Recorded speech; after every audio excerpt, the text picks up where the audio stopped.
I just had to let you know you're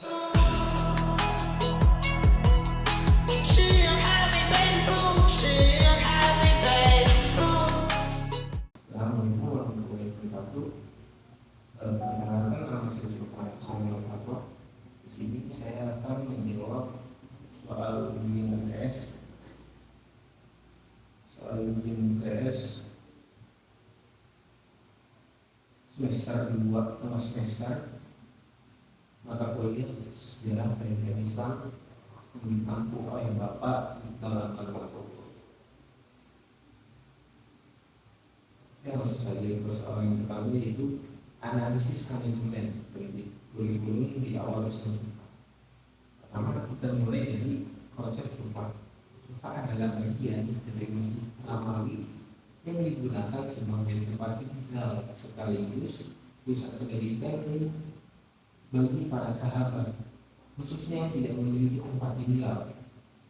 Di sinilah Rasulullah SAW membina kader-kader dakwah dan pemimpin lain. Sekarang kita masuk ke analisis manajemennya. Yang pertama adalah kurikulum.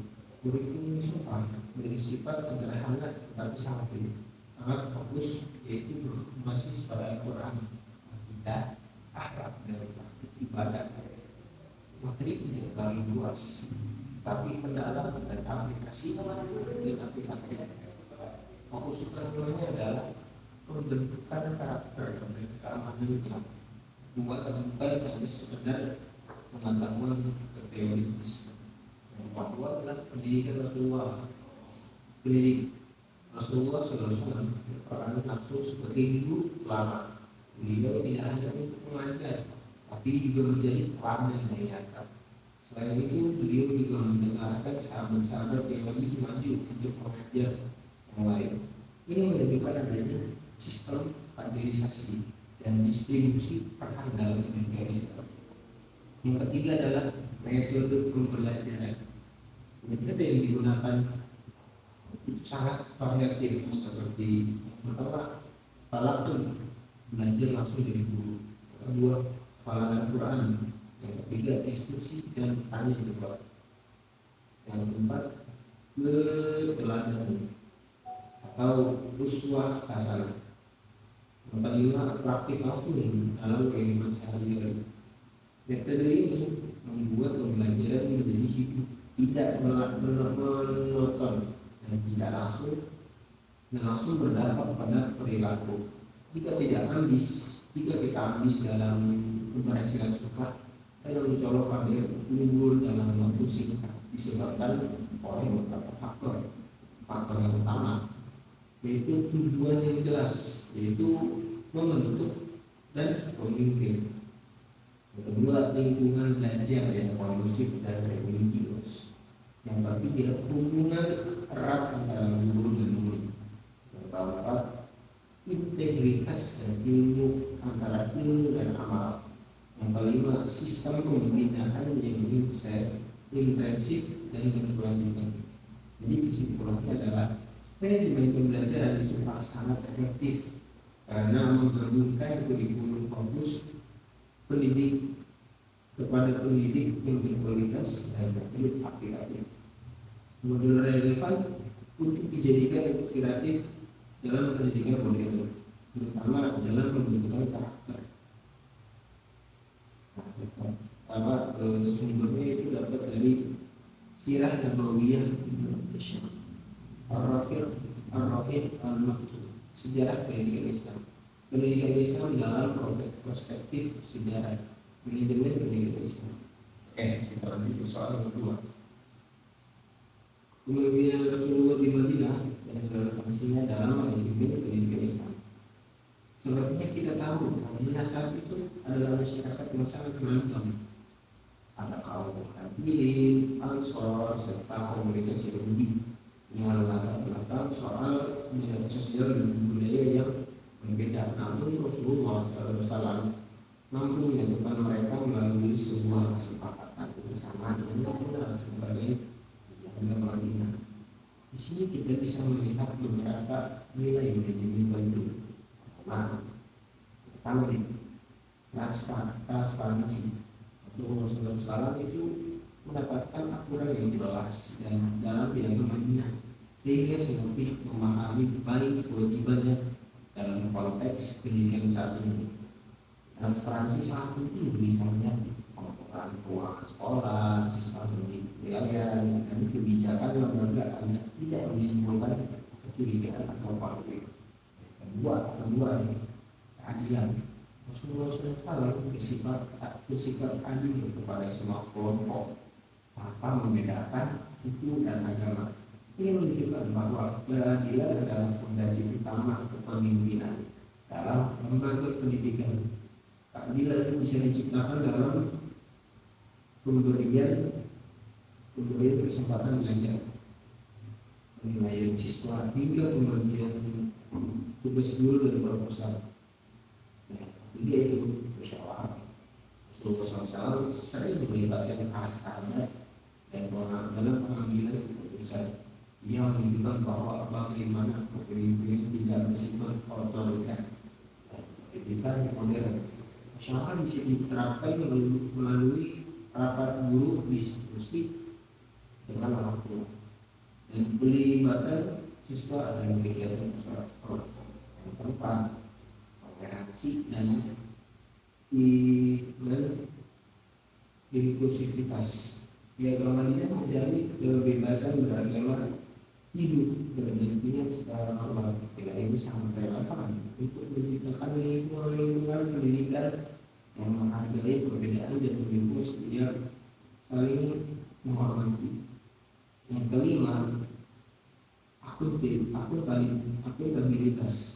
Setiap pihak dalam piagam Madinah memiliki tanggung jawab yang jelas dalam pendidikan. Akuntabilitas penting agar setiap program Madinah dapat dipertanggungjawabkan baik kepada masyarakat maupun kepada Allah Subhanahu wa Ta'ala.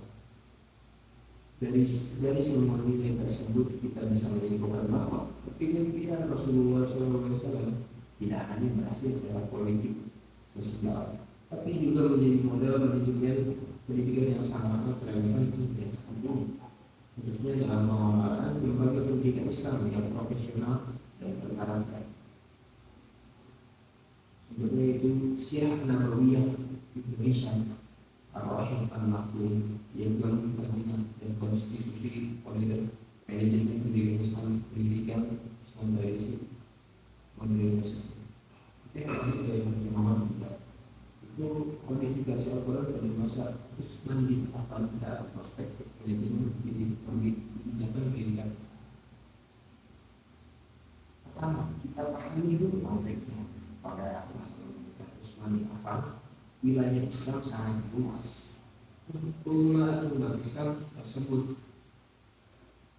tersebar di berbagai daerah dengan latar belakang dan bahasa yang awet dan berbeda.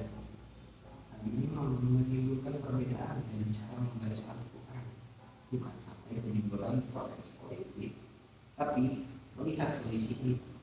Perjalanan mengambil keputusan strategis dan melakukan standar prestasi musyafah Al-Quran, kemudian dikenal sebagai Usmani. Sekarang kita masuk ke analisis. Dari sisi organisasi tantangan adalah mengumpulkan dan memverifikasi Al-Quran yang bersama. Kedua, menyatukan berbagai pokok perbedaan Al-Quran dan cara membaca. Tiga, mengelola tim penulis mushaf yang terdiri dari para sahabat. Keempat, serta memastikan distribusi mushaf yang seragam sesuai wilayah Islam.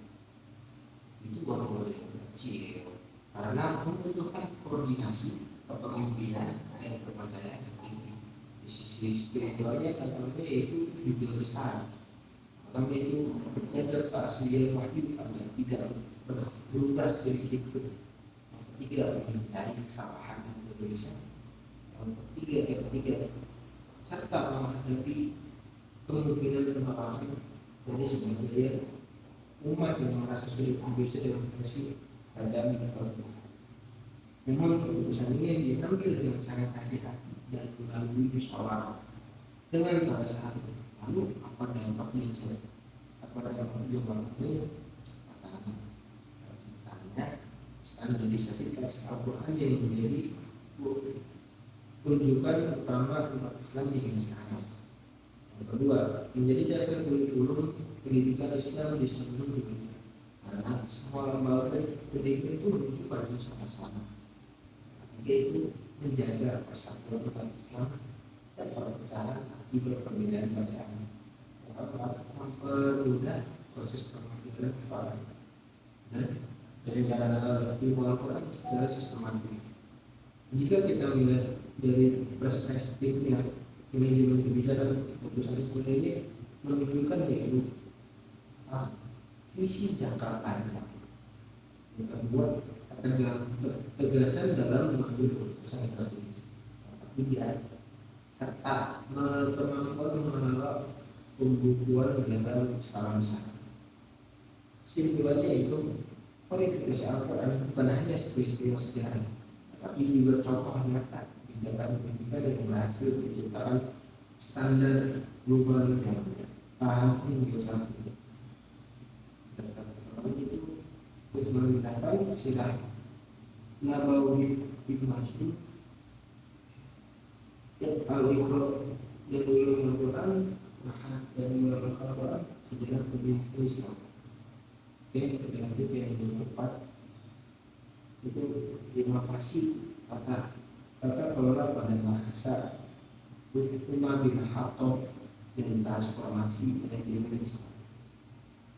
Umar bin Khattab dikenal sebagai khalifah yang berhasil melakukan transformasi besar dari sistem masyarakat berbasis kesukuan menjadi sistem administrasi yang lebih rapi dan organisasi dan profesional. Sebelum masa beliau, sistem sosial masyarakat Arab ini sangat dipengaruhi oleh kekuatan suku. Namun seiring meluasnya wilayah Islam, sistem ini tidak lagi cukup untuk mengelola masyarakat yang semakin kompleks. Di sini, bagi Umar bin Khattab sebagai pemimpin dan manajer. Ketika kita evaluasi dari sudut pandang manajemen, ada beberapa kriteria yang penting. Pertama, visioner dan strategis. Umar tidak hanya memikirkan kondisi saat ini, tapi juga masa depan. Ia membangun sistem administrasi seperti pencatatan keuangan negara, diwan, pembagian wilayah, kekuasaan, serta pengaturan gaji dan termasuk para pemimpin. Ini menunjukkan adanya perencanaan jangka panjang. Kedua itu tegas dan adil. Umar bin Khattab dikenal sebagai sangat disiplin dalam menegakkan aturan, tapi juga memiliki tinggi keadilan dalam konteks manajemen. Ini penting agar organisasi berjalan tertib tanpa kehilangan kepercayaan masyarakat. Yang ketiga, berbasis sistem. Umar mulai membangun struktur birokrasi yang jelas, seperti pengangkatan gubernur, hakim dan pengawas. Ia juga membuat mekanisme kontrol untuk memastikan semua berjalan sesuai aturan. Itu adalah ciri manajemen modern yang berbasis sistem operasi figur. Yang keempat, perhatian terhadap segala kesejahteraan. Salah satu inovasi penting adalah teknologi kepada para guru dan aparatur negara. Ini menunjukkan bahwa Umar memakai pentingnya motivasi dan profesionalisme dalam bekerja. Yang kelima, akuntabilitas dan pengawasan. Umar sering melakukan evaluasi terhadap pejabatnya, namun bahkan tidak segan untuk memberi sanksi yang jika diperlukan. Ia mencerminkan sistem kontrol yang kuat dan menunjukkan dampak dari kepemimpinan ini sangat besar. Sistem administrasi yang tertata, pendidikan mulai diperhatikan secara serius, dan masyarakat lebih terorganisir. Jadi kesimpulannya itu gaya kepemimpinan Umar faktor adalah kombinasi antara ketegasan, keadilan, dan sistem yang kuat. Model ini sangat relevan untuk diterapkan dalam manajemen lembaga pendidikan ini saat ini, terutama dalam membangun tata kelola yang profesional, transparan, dan berkelanjutan. Ini itu sumbernya menurut faktor kalau Umar Jumlah pengurus sedikit besar menjadi lebih besar. Yang kelima yaitu pergeseran manajemen pendidikan dari masa Rasulullah ke dinasti Umayyah.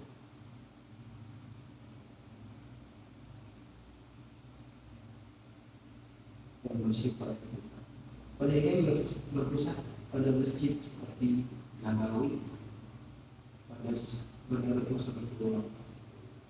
Manajemen pendidikannya juga sederhana tetapi efektif kurikulumnya. Pada fokus Al-Quran dan akidah dan akhlak. Metodenya secara langsung aplikatif dan berbasis keteladanan. Semua orang mempunyai kesempatan sama untuk berkembang menjadi pribadi yang berilmu dan berkarakter. Namun ketika masa dinasti Umayyah mulai terjadi perubahan, pendidikan tidak untuk anak-anak politik tidak hanya berlangsung di masjid, tapi juga berkembang di lingkungan istana, khususnya untuk anak-anak elit politik. Dari sudut pandang manajemen, ini menunjukkan adanya diferensiasi sistem pendidikan antara pendidikan umum dan pendidikan khusus. Sekarang kita bandingkan dampak positif pertama, kualitas pendidikan bagi kalangan elit menjadi lebih tinggi. Kedua, mendapatkan perhatian khusus, fasilitas lebih baik, dan pembelajaran yang lebih intensif. Kedua, muncul spesialisasi ilmu lingkungan istana. Pendidikan mulai berkembang ke bidang administrasi, politik, dan sastra yang mendukung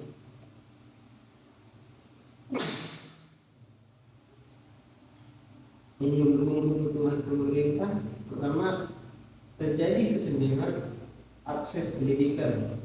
Tidak semua masyarakat bisa. Kedua, berkurangnya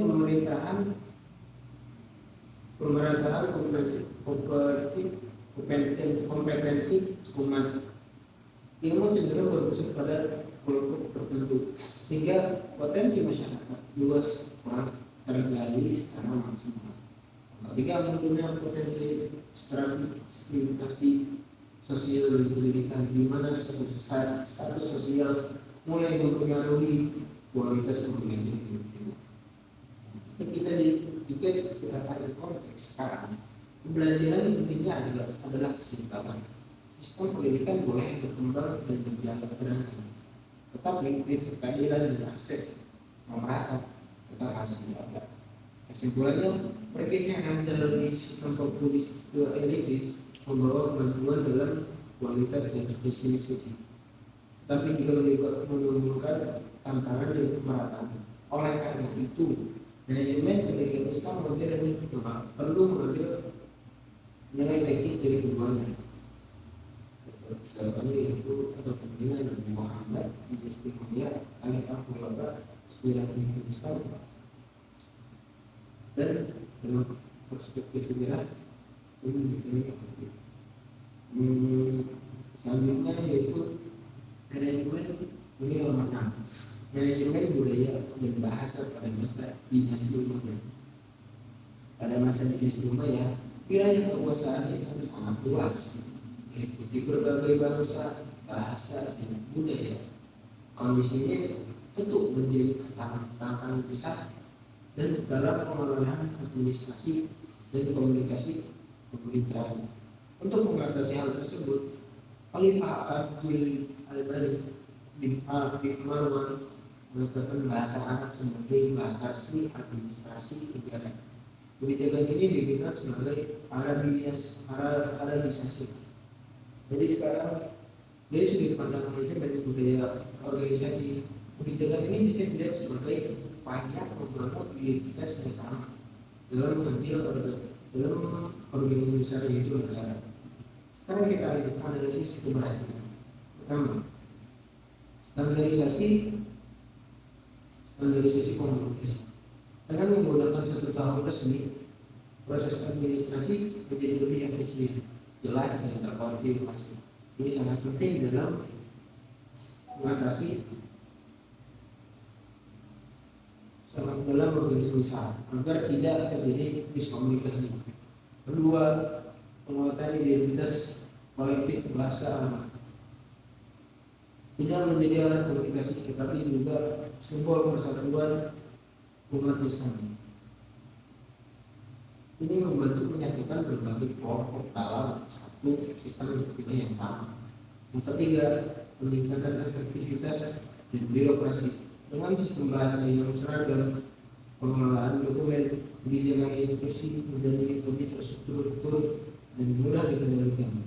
Namun kebijakan ini juga menimbulkan tantangan. Salah satunya adalah munculnya ketegangan seperti gerakan Syawiyah, yaitu reaksi dari kelompok Arab yang merasa budaya dan identitas terpinggirkan. Ini menunjukkan bahwa dalam manajemen budaya ada risiko resistensi jika perubahan dianggap tidak inklusif.